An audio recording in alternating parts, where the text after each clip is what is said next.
बाहर से चार जिले का, पटना का, नालंदा का, गया का, जहानाबाद का, चारों जिले के विभिन्न हिस्सों को जो प्रभावित है कई नदियों से शायद, और कई जगहों पर तो हमने देखा है आज कि बहुत ज़्यादा प्रभावित है और एक खतरा और बढ़ सकता है। अगर गंगा नदी का जलस्तर और ऊंचा होगा तो वहाँ से आने वाले जितने भी नदियाँ हैं वो फ्लो वहाँ नहीं कर पाएगी, तो और ज़्यादा पानी फैलने की संभावना बढ़ेगी। इसलिए आज ही एक चीज़ देख करके और कल ही हमने तय कर दिया है कि पटना जिला और नालंदा जिला के डीएम और उसके साथ और लोग जा कर के पूरे तौर पर हमने बता दिया है, इसको पूरे तौर पर देख लीजिए और यहाँ तक कि टाल वाले एरिया को भी देख लीजिए क्योंकि खतरा हो सकता है वहाँ। और एक दिन उसके तुरंत बाद गया और यहाँ जहानाबाद, ये दोनों को पूरे तौर पर ये लोग और वहाँ के भी डीएम को दिखवा देंगे और फिर ये सब होने के बाद सब चीज़ को देखते हुए फिर हम नेक्स्ट वीक एक बार जाएंगे और पूरे तौर पर और हम दोबारा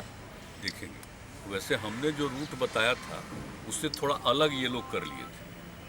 तो जो हम रूट बताए हैं क्योंकि जानते हैं सब एरिया से हम लोगों का पुराना संबंध रहा, तो सब बात जानते रहे कभी कभी जो कुछ भी हुआ, तो एक बार तो हम और देखेंगे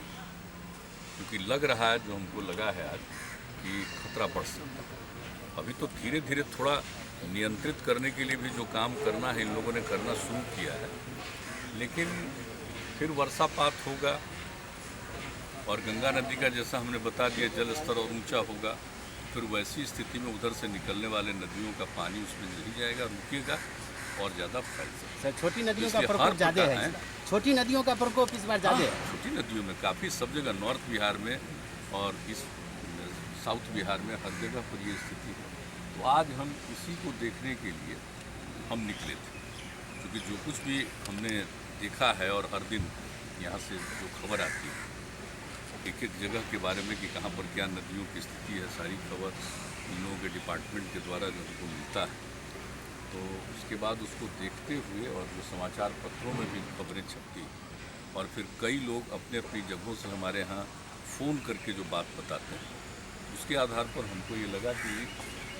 बहुत ज़रूरी है इसको देखना और ताकि तत्काल लोगों के हित में और लोगों को राहत पहुंचाने के लिए काम ठीक ढंग से हो सके। सर, नदी जोड़ो योजना के बारे में आपने निर्देश दिया था, नहीं वो तो एक अलग है हमारा, छोटी छोटी नदियों को अगर जोड़ा जाएगा तो ज़्यादा उससे एडवांटेज मिल सकता है। इसलिए हमारे साथ दोनों आपदा प्रबंधन के भी साथ गए हैं और एक एक चीज़ को देख लिए हैं और इसके लिए सब डीएम को भेज करके बाकी जितने गाँवों में प्रभावित हुए उनको राहत देना, सहायता पहुँचाना बहुत जरूरी है क्योंकि फसल के लिए तो नुकसान है ही और फिर उसमें लिए तो जितना पानी पड़ा रहेगा तो कहाँ से अब लोग कर सकेंगे, रोक सकेंगे, इसलिए दिक्कत होगी कुछ है, तो इसको लेकर के कराया जाए। चिंता की बात है लगता है सर, फ्लड को लेकर चिंता की बात है, खासकर पटना के लोग की बात लेकर के तो है ही, जिस तरह से पानी इतना ज़्यादा पड़ रहा है और अलग अलग जगहों पर, तो उसके लिए तो सचेत है। तो शुरू से ही आप देख रहे हैं जहाँ कभी का होता हम जा कर के देख लेते हैं, वहाँ के डीएम को भी घुमा देते हैं और पूरा मीटिंग करके कह देते हैं कि भाई वहाँ पर जा कर के रिलीफ का काम करिए तेजी से, क्योंकि आप तो जानते ही हैं आपदा प्रभावित लोगों का जो जितने लोग हैं उन्हीं का हक सबसे पहला है सरकार के खजाने, हम शुरू से ही बोलते हैं। इसलिए वैसे लोगों के लिए, गाँव के लिए, सब के लिए राहत देना जरूरी है। इसको हम तो आप जानते ही हैं कि हर इस पीरियड के में सबसे ज़्यादा हम लोगों का ध्यान इसी विषय पर रखा है। 2007 से ही हमने एक एक चीज़ बनवाया। सर, पटना के बारे में कुछ जानकारी मिल रही है कि नहीं? पटना को भी बाढ़ का खतरा है क्योंकि गंगा का जलस्तर भी तेजी से बढ़ रहा है। पटना की भी स्थिति हो सकती है, इसलिए तो देख लेना एक एक चीज़ को जरूरी है ना, हर चीज़ को देखना कैसे क्या करना है और पटना के लिए भी जो भी करना है उसके लिए भी अलर्ट रहना पड़ेगा पूरे तौर पर। सर, कास्ट सेंसस को लेकर पीएम से जो डेलीगेशन मिलने की बात थी, क्या उसमें कोई बात हुई है आप लोग मिलने की? नहीं, हमने पत्र भेज दिया है, समय मिलेगा उसके बाद ही। आपके एमपी अमित शाह से मिले, पीएम से नहीं मिल पाए, जबकि संतोष मांझी से कल पीएम के एमपी लोगों ने लिख करके दिया, वहीं से आया,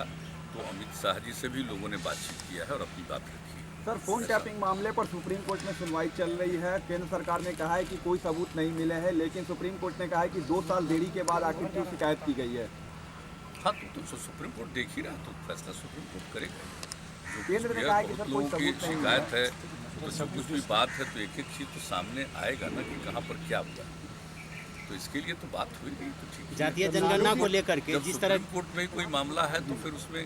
सोचना क्या है। कल जो केंद्रीय कैबिनेट में लालू जी एक्टिव हो गए हैं। अरे चलिए ना, सबको